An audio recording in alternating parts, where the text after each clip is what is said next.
officials yet again. Leader Fan Radio Network. It's frustrating. And KFAN.com. 1 minute and 52 seconds past the hour of 3 o'clock Central Standard Time. We welcome you back to a Thursday edition of the Bumper to Bumper program on a balmy Thursday afternoon here in the Twin Cities of Minneapolis and St. Paul. My name is Dan Barreiro, the host of the program. Guardsy produces the show. And we welcome you back to the afternoon aardvark, where it's all about the officials' calls. And by the way, I'm not even talking about U.S. Olympic hockey. Is that right? No. We'll get to that. You could add it. Eventually we'll get to it, if it's deserved. I'm talking about the figure skating controversy. Oh, yeah. I think this is in the ice dancing competition. There are a number of people who suggest that we got jobbed by the officials, and as a result, find ourselves not, shall we say, celebrating gold, instead having to settle for something less like silver. I watched none of it last night, but we were favored. The Americans named Madison Chalk and Evan Bates. The married couple. Exactly. I don't know if we were heavily favored, but we were absolutely favored. That couple, 3-time reigning world champs, and they got a score that for at least a period of time put them in first place. And then they watched what was apparently the final dance of the night. And the French duo of Laurence Fournier-Boudry, am I pronouncing that right, or is it Baudry? It's probably Baudry. Baudry. And I can't do the first name. Cizeron's the last name. Is it Guillaume? Sounds good. Guillaume sounds good. Guillaume Cizeron. Cizeron. Now, apparently, objective observers allege that the French duo committed visible blunders. And yet, the French finished slightly ahead of the Americans. Here's the quote from Evan Bates of the U.S. couple. Subjective sport. We felt we were very close. We felt like we skated a winning performance. And that's a fact. In this case, I don't think we can blame it on the East German judge, because I don't think East Germany exists anymore, but could we blame it on the French judge? Could we blame it on the Spanish judge? Hard to say, but my ice dancing sources, and I'm close to several of them, You're plugged in. I'm attuned to the ice dancing community. Right. And they're livid right now. Really? Livid is the term. By the way, what I didn't know, did you know the background on the gold medal winners? They've got some interesting backstories. Well, yeah. So Fournier-Baudry? Sure. And Cizeron? They just became a team like about 2 weeks ago. Yeah. Well, I'm exaggerating that, but not by much. Because her longtime boyfriend and dance partner for Team Canada was suspended from the sport. He had some issues. Big-time issues. Canada's sports integrity body found that Sorensen is the last name, sexually assaulted an American skater in 2012. At that point, his career done. And people assumed hers as well. Then she gets tied up with this Cizeron. He had apparently his own baggage and controversy. He won Olympic gold in 2022 with Gabriela Papadakis. In Beijing, You were right? a big Papadakis fan, as I recall. Yep. But that was the last time they competed. Do you know why? She had some things go on, too, I think, right? She calls him demanding and controlling. That's right. And that Undermined ended him. it, apparently. Yep. Yeah, so that was it. He, of course, has denied the allegations. So you have an arranged match between Baudry and Cizeron, or Boudry, as you say. that seems, I guess, people were resentful of from the beginning, although I think it's perfectly legal, apparently, and perfectly, it's permissible. There's nothing in the rules that stops it. But it sounds as if the married couple, Chalk and Bates, were the emotional favorites. They were obviously the American favorites. They have skated for like 12 years and in 3 previous winter games. And I'm not going to lie to you. I didn't watch it. So I don't know if indeed it was, if there's reason to believe that the judges, in a very, very obviously subjective sport anyway, did something that gave the advantage to the French, the newly put together French couple that they didn't deserve. Right. But that was the big story last night when it comes to being U.S. being jobbed by the officials. Today, we're taking on Latvia.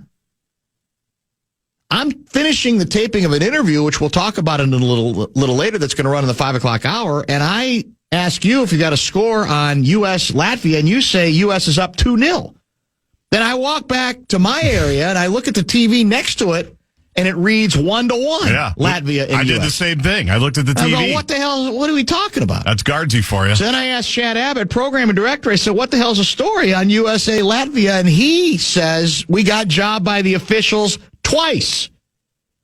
1 goal taken away on goalie interference, and the other taken away on an offside, right? He claims both of them, and Abbott, you think hockey, you think puckhead. He's coached. He's absolutely.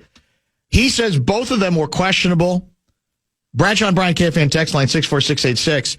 I don't know if they were. If you have an opinion, let me know. However, that's how this stuff starts, where one alleged jobbing takes place on a Wednesday night, and it's followed up by another alleged jobbing on Thursday. One might have nothing to do with the other, but it starts to become an angle.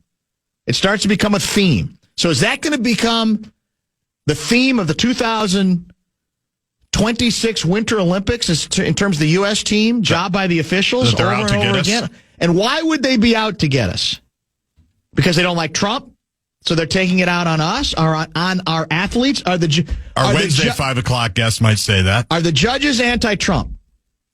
In figure skating, I'm talking about. And there was, I think, a review in both cases on those calls. Is that what it is? Is there something else going on?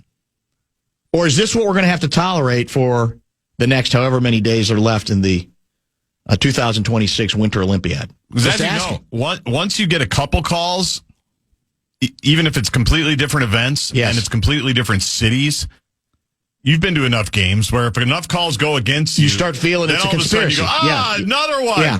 Come on, Stripes. That's it. So even if it's multiple days or multiple events, we're going to start feeling it a little bit. I think that's possible. A lot of text coming in. Now, the first one that came in, or actually the most recent, is from Scott, my old buddy Scott, who works at Lund's. He claims that the refs got both. He's not talking, I don't think, about the judging last night and the ice dancing. He believes both calls were correct. Okay. That neither goal should have counted. So, for the record, have they started the second period yet? I don't think so. No. 1-1. It's a commercial right now. Again, U.S. versus Latvia. We got to get this one in the books, don't we? I can't even imagine. Should I text Guerin right now? You think of timing and ask for what time he can come on? Do you think this might be bad timing? Can you imagine the last thing he wants to see right now is a text from this chumbalone? I can't imagine anything he'd rather see less. Yeah. No, very few things. You're right. Other than finding out like Kaprizov's hurt. Right. Something like that. That would be the only other thing. Only other thing that might indeed be worse. By the way, somebody's saying, enough with the anti-Trump BS. You guys sound like fools. I'm not saying... I'm actually asking it as a legitimate question. That's not an anti-Trump rant, you idiot. It's asking a question that people are going to ask. They will. I'm sorry. I've said before, there's 2 forms of TDS, Trump derangement syndrome. He just exhibited one of them. He thinks we have it. He's got it. Because he assumes everything has to be necessarily associated with negativity. Wake up, man. Get with it. Have some concept of what's going on in real life. And don't be so negative, I guess would be the best way to put it. Isn't that the soundbite we once had? We had a soundbite that said, don't be so negative. Yeah. Who was that? I don't remember. I don't know. Was that a person or was that somebody we got? Was it from a movie? I think it was from a movie or a TV show. Don't be so negative. Figure skating has been rigged for decades. That's part of the charm, The Russian judge scandal became a documentary. That's true. I think there was another French judge who had a similar controversy in an Olympic figure skating event a couple of decades ago, and that was part of the reason they switched to a new point system. Also, you should watch the Bates chalk performance. You would appreciate the Spanish flair. Okay, I'll take your word for it. Now I'm sorry I missed it. You can find it. I'm sure I can. Yeah, it wouldn't be that difficult to. Yeah, that's true. I should be able to find it one way or another. Yeah. Well, so it sounds so far. If this is not a scientific poll via the KFAN Bradshaw and Bride KFAN text line. It sounds as if most members of the hockey community believe the right calls were made. Okay. But in the ice dancing community, there's a greater belief that indeed the U.S. couple got jobbed. Some skepticism? There's some skepticism. Were you alerted to this by your favorite tabloid, the New York Post, by chance? Or did you see this somewhere else? Which one? The ice dancing. No, ice dancing I got from Wall Street Journal, my number one Olympic source. Because the New York Post is describing it as sinister. Oh, I love it. Which I figured. That's the Post. Exactly. I figured you would like that. Yeah, do they drill down on that? I mean, it's a great headline. I can't get it. I don't have a subscription. I can only just see the headlines. Sinister, you say? Sinister decision. Oh, that's... So they're Team USA all the way, it sounds like. Yeah, well, maybe it is. I don't know. The U.S. just draw a penalty in the first 40 seconds? Yes, they have. And we also apparently have already hit 2 or 3 posts. Maybe it's just not our day. Yeah, might not be our day. But do we have to win this? This is a prelim round, right? Yeah, can we afford to lose a prelim? Maybe. I don't know. I don't think we were supposed to lose to Latvia. I guess I never assumed we would lose a prelim game. But it's still, it's what? Oh, Jake. Less than a minute into the second period. One of us. Is that who it was? Yeah. So Latvia's on the power play, you're saying? They are. Wow. Where's Husey? He's not even out there. The timing is such that we can't get Russo radio today or tomorrow. No, he's got, because the games are going on. That's unfortunate. He offered up maybe during the first intermission, which would have been 7 minutes ago. He goes, but that might be tight. I said, don't worry about it. We'll get you on. He was flexible. He was trying to make it work. It just wasn't going to work today. In fact, let me give you an example of. I'll see if this will work to explain to talk the TDS guy off the ledge. Because this is kind of scary. So I'm going to read you a bunch of headlines, okay? All of them have appeared at dailybeast.com let's see how far back this goes. Well, 2 of them are from a month ago. Then there's one from a day ago. Then there's another one from 2 hours ago. And then there are 2 others very closely, like within the last month as well. And I'm going to see if you can figure out what all of these headlines for stories at dailybeast.com have in common. Okay, you ready? I'm listening, yeah. You got to pay attention now because it's going to be tough to figure out. It's not the top 5 at 5. I'm locked in. Headline number 1, MAGA coded, as in CODED, CBS anchor hit with mass exodus. MAGA coded anchor's show producer rips CBS in fiery diatribe. MAGA coded CBS anchor hit with mass exodus weeks into his tenure. MAGA coded anchor's show producer rips CBS. MAGA coded CBS anchor falls apart in evening news debut. MAGA coded CBS anchor pleads with viewers after ratings collapse. Is there anything you find in common about those headlines? Do you think... I can't find the differences. That certainly sounds like an organization that's going to be very fair to the new CBS news anchor on CBS Evening News. Every single headline, it's like, mix it up a little bit. Fake it a little bit.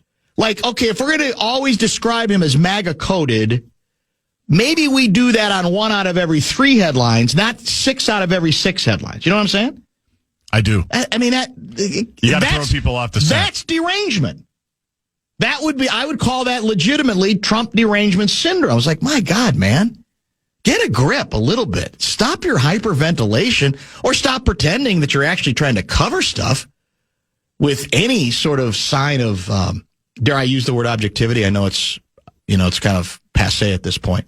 Are we doing bonus bucks today? We are. Let's do it. Today's Thursday, right? Yes, it is. Pay is the first keyword for our national cash contest. Go to KFAN.com and enter the keyword pay. MAGA coded seems to be the key. That should be the keyword, should be MAGA coded.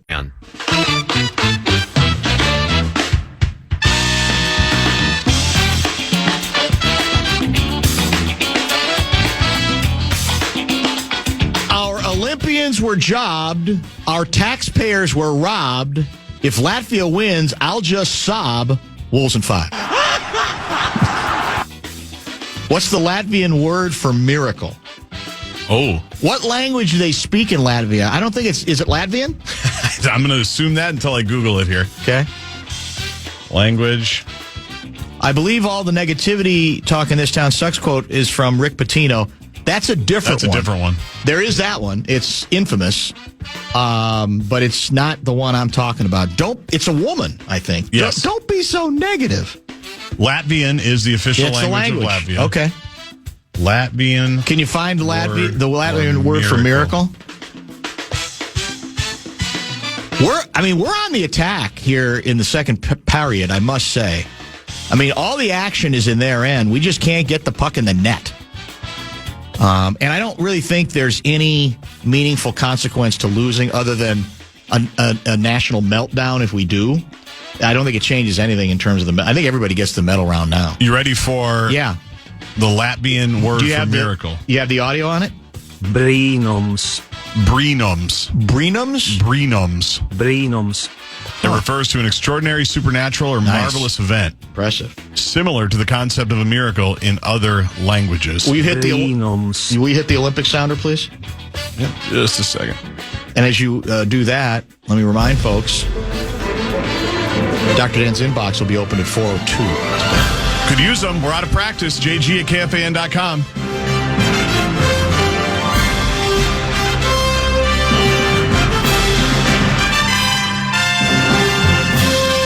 Dateline Milano Cortina.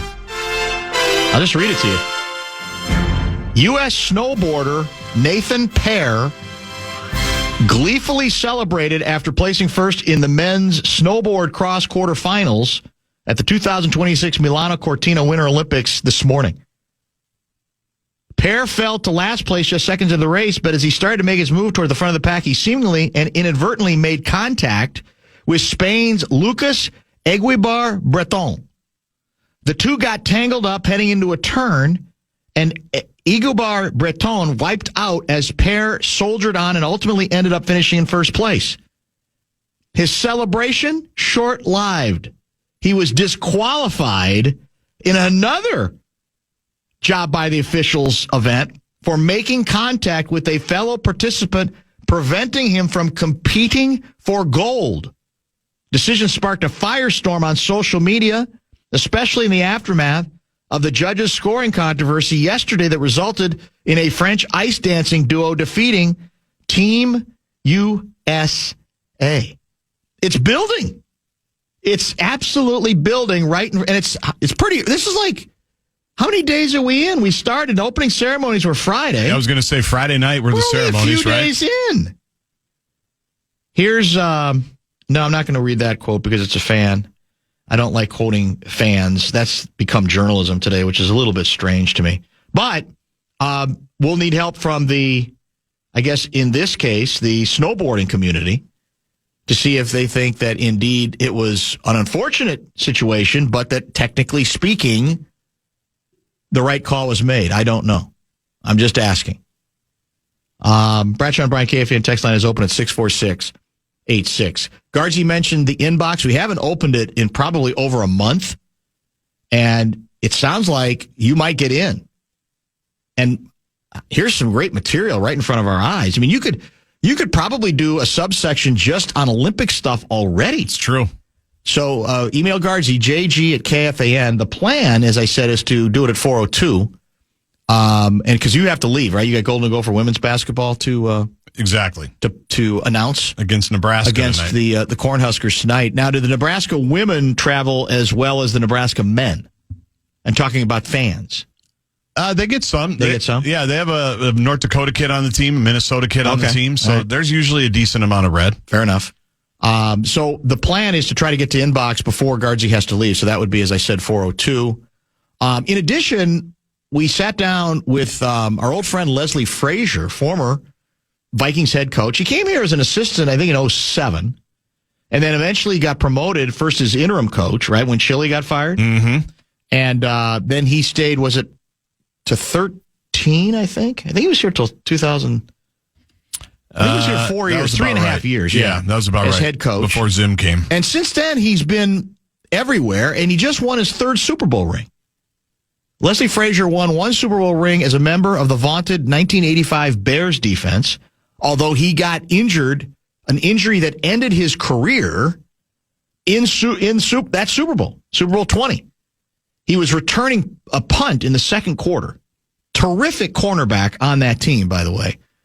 I think if he'd have played long enough, he could have been a Hall of Fame cornerback. He was that good, but it ended his career. ACLs in those days, not as easy to come back from as they are now.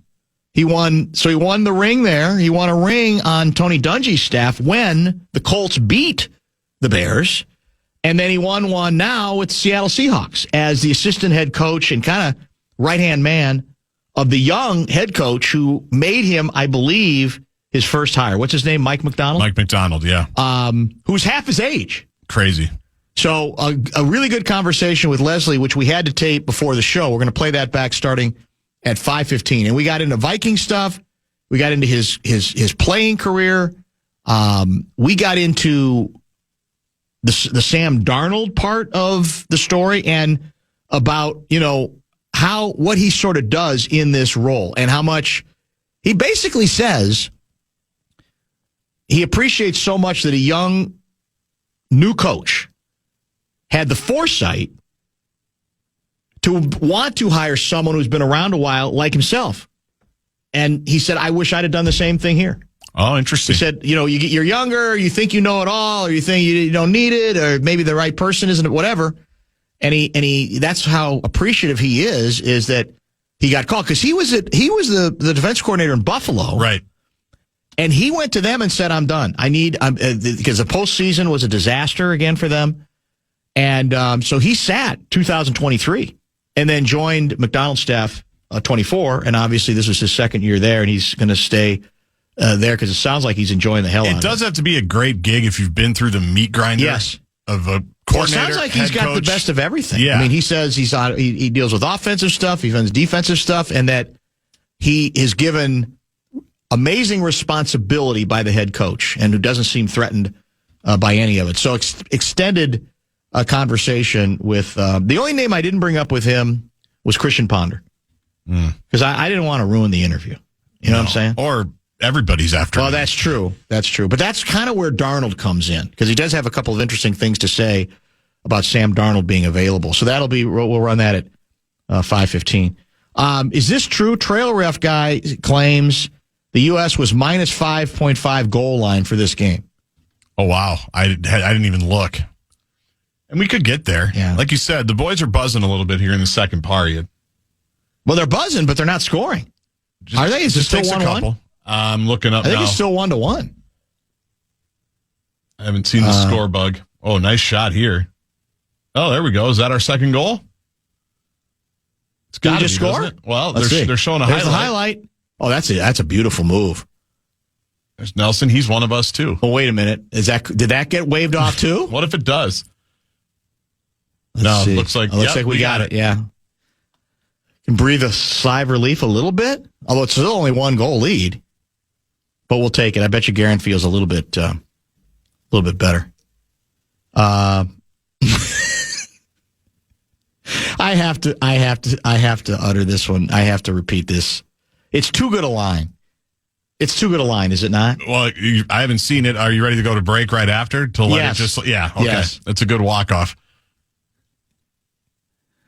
If the jobbing continues I see 40% tariffs on Italy. That's really good.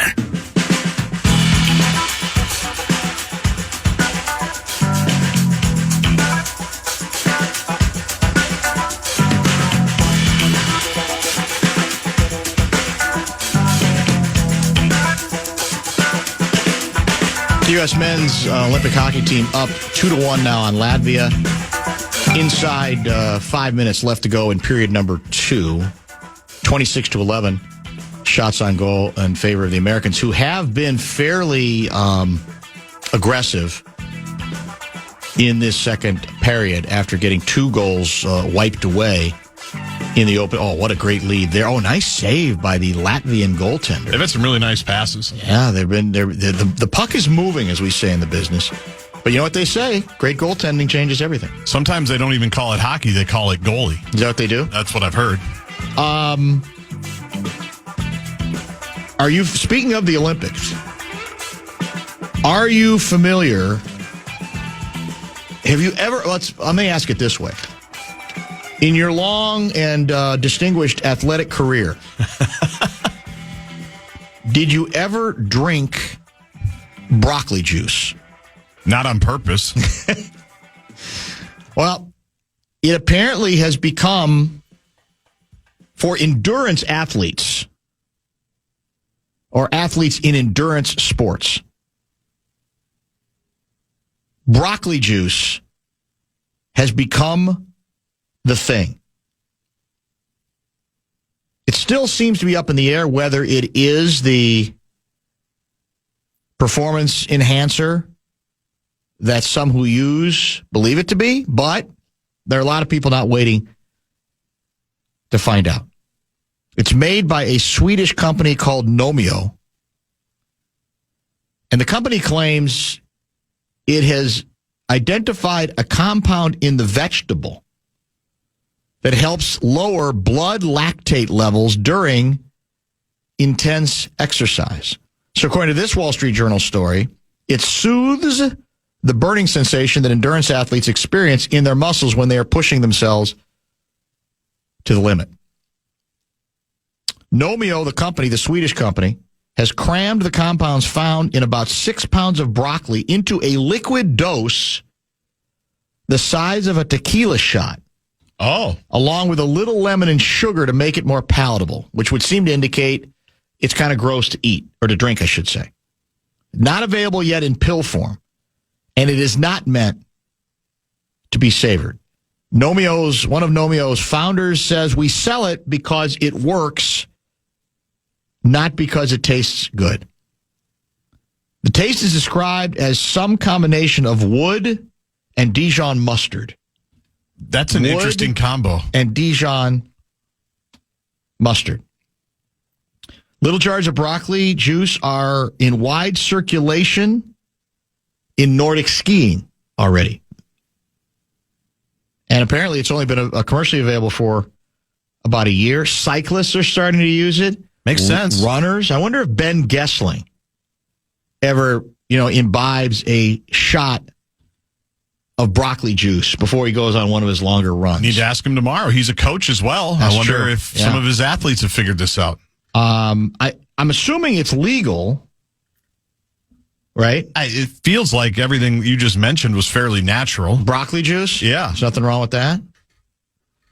Some in the endurance community say it's not all that certain yet whether it's helpful. I wonder if anybody in our audience has ever taken broccoli juice. The rise of Nomeo follows a recent surge in the use of sodium bicarbonate, also known as plain old baking soda. But in the case of bicarb, as is known among athletes, decades of research have shown that it can effectively reduce pain during intense exercise. So far, the uptake of Nomeo seems to be far higher in European countries than in the U.S., at least among winter athletes. Skiers from Finland, Italy, France are using Nomeo. And Sweden apparently is interested as well. Here's a Norwegian Olympic cross-country skier. The amount of good races I've had with Nomeo and the amount of good hard sessions, I definitely think it's working. Enough said. Yeah. Norwegian skier Emil Iversen, 2022 Olympic silver medalist. He started drinking it 6 months ago. We are maybe 1 minute uphill, maybe 10 seconds downhill. I think maybe it helps me just recover faster in the small breaks we have. When he swigs it, before every race, he remembers the bitter liquid is a small price to pay for a possible edge. Everybody's looking for an edge.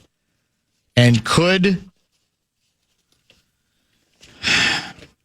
something that I guess I had not really given a lot of thought to, broccoli juice, be the new edge in endurance? Do you think Bill Guerin gave it to the hockey team in the first intermission because they just scored again? Up 3-1? Power play goal. Starting to pour it on a little bit, eh? Yep. Rink looks small, doesn't it? Doesn't it look small? I haven't. It is smaller than normal. Yeah, that was one of the controversies, right? It is a little bit smaller than normal. Yeah. Tage Thompson with the power play goal. Husey doing a great job up top, per usual. Naturally. Just keeping it in the zone. Well, that wasn't real good. What happened there? Did the goalie lose sight of it? Oh, he just kind of flipped it. Oh, was it over his shoulder? Yeah, that was a pretty nice little nifty backhand. That was not a bad. Yeah, he wasn't ready for that at all. So now it's 3-1. So now maybe we can breathe a little bit easier. And if the judges hadn't, or the refs hadn't jobbed us, we'd be up 5-1. Right. This would have been over a long time ago. Would have been over a long time ago. There's no question about that. Yeah, Husey gets the assist along with Jack Eichel. Bradshaw and Bryant, KFAN text line is 64686. By the way, A section, your guy, is it Holman? Tom Holman. Border czar, Tom Holman, had a presser. Well, it was a long statement, and then he took some questions as well. It's a really long statement. He confirmed what we had talked about yesterday with Kessler, and there were already rumors last night during the show that a press conference was planned for this morning, and that was true. And he basically said, we're ending it. Operation Metro Surge is ending. Now, the devil, as always, is in the details, how quickly it's going to end. It certainly sounded... Now, there are a number of places where he talked tough, because I think I took that as he's saying what he thinks he has to say under these circumstances. But it certainly sounded as if what the governor said yesterday was true, that this thing's going to be wound down very, very quickly, maybe more like days than weeks or months. He also claimed that there is now agreement with every county jail. Did you notice that? Were you listening at that point? I did, yeah. He mentioned it pretty specifically and said we're good with the counties. It sounds like. Yeah, he's saying we've actually been good with the state, but we are now better with the we're good with the counties as well. Which one would presume that includes Hennepin County. Now, what I don't know is whether there's been pushback on we haven't done anything. Because, I mean, I'll refer back to what we discussed, was it yesterday? No, 2 days ago. The comments from Sheriff DeWanna Witt. Because this was, I mean, this was where, in the Twin Cities, right, was where this is where the rubber was going to meet the road on this thing. And... because in a lot of other places, by the way, we just scored again. We are pouring it on. It's 4-1. So that's what, 3 goals in about 6 minutes? Right around there. And she had said, I think it was last Friday, she'd been throwing out different ideas, 4 meetings with Tom Holman. There seems to be this overwhelming thought that somebody is going to win all and go home. That's not going to happen. There has to be a give and take. There has to be room for some kind of negotiations.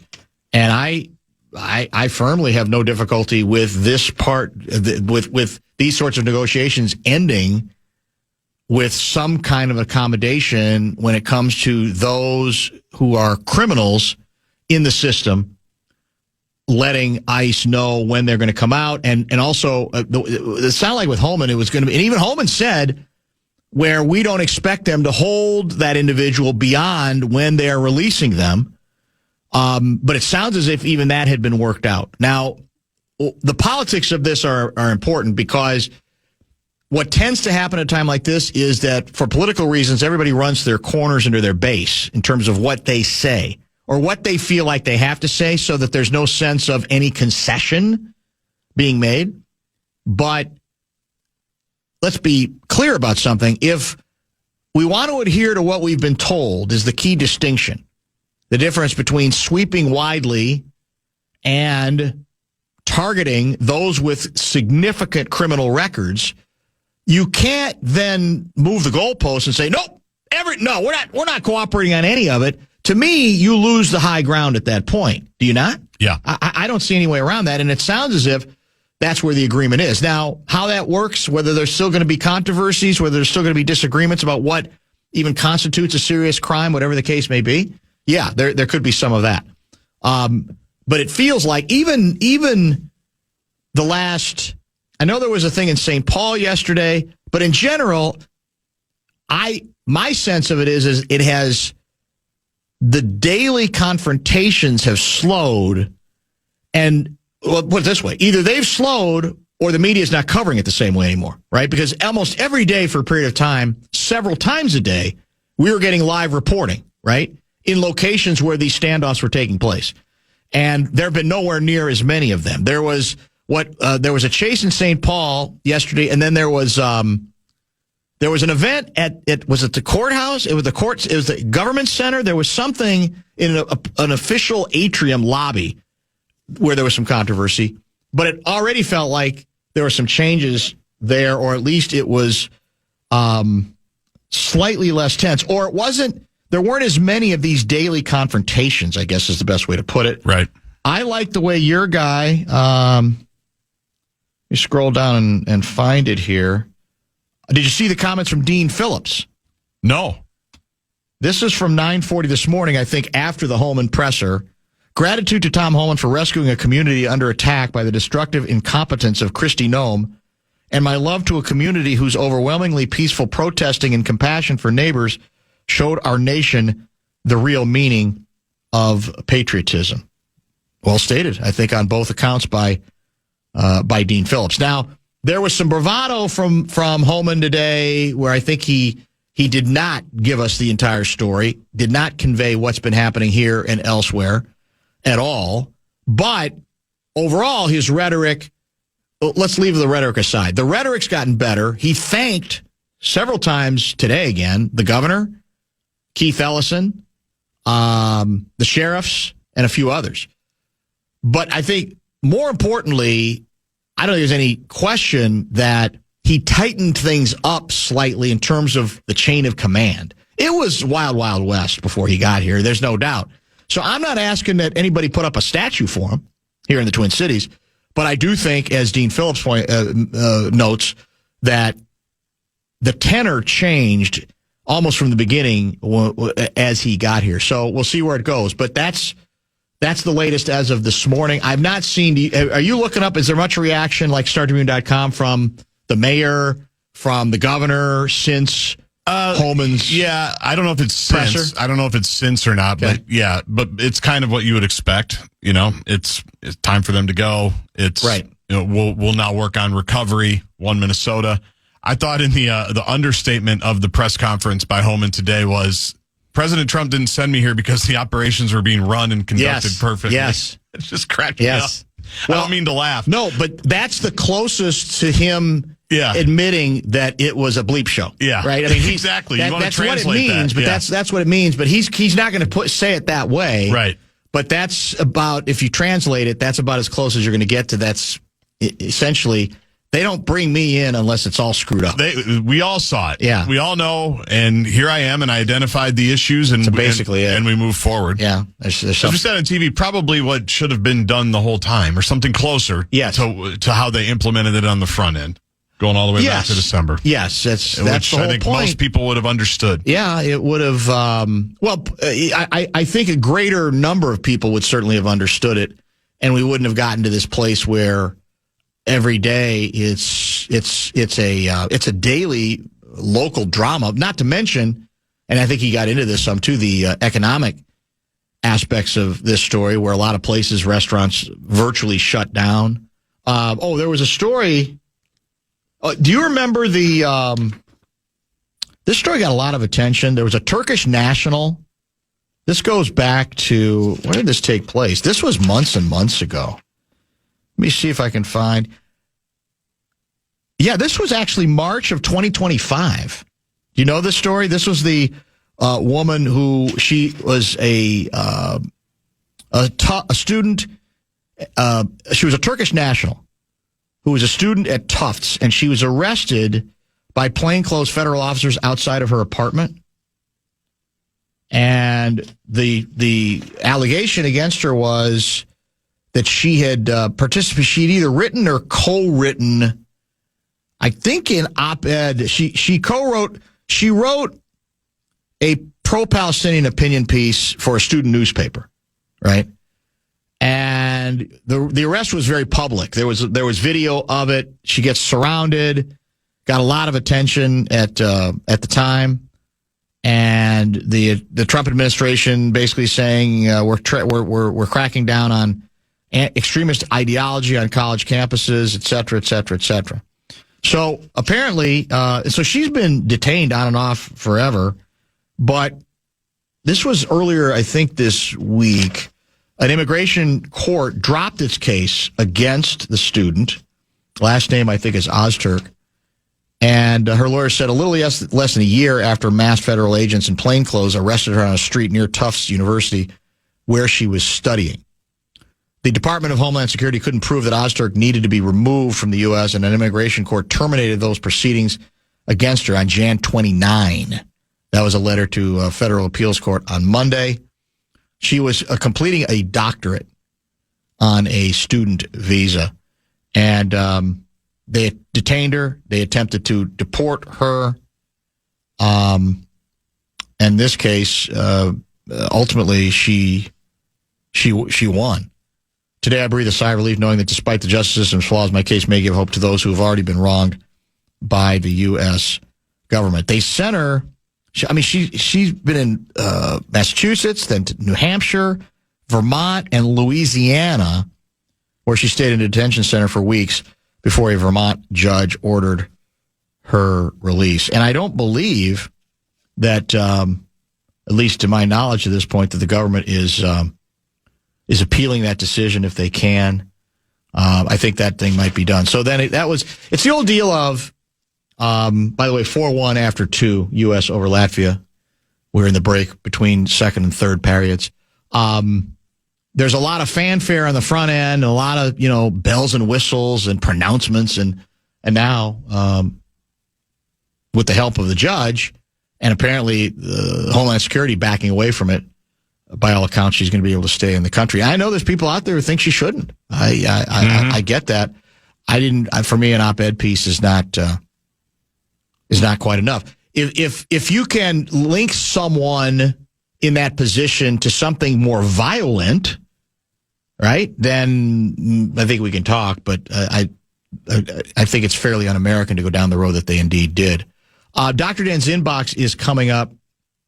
Dr. Dan's Inbox is coming up, and you still have time to get in on the fun if you email Guardsy, JG at KFAN.com.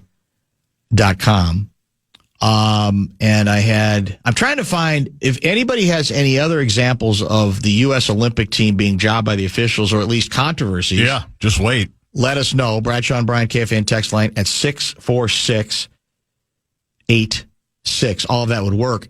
I think it is also fair to say, and who said this? Somebody I know locally, a journalist, wrote this, and I agree with this too. Here's the bookends of, and I think this kind of, if you want to boil all down what we've been dealing with the last, 6 weeks, 8 weeks, whatever it's been. You boil it all down. The Metro surge began for political reasons. That's it. 100% political reasons. It is being drawn down for political reasons. In the end, it's politics on the front end that got this thing, this nightmare going. And it's politics that I think ultimately has resulted in Holman or whoever else, even up higher than him, saying this is starting to look bad for us. Well, we don't want it. It's politically speaking, there's going to be too much of a price to pay for this thing. So on both ends, that's the bookend. Politics get in the way on the front end, and politics force the hand of the individuals who wanted to make the statement that they did on the back end as well.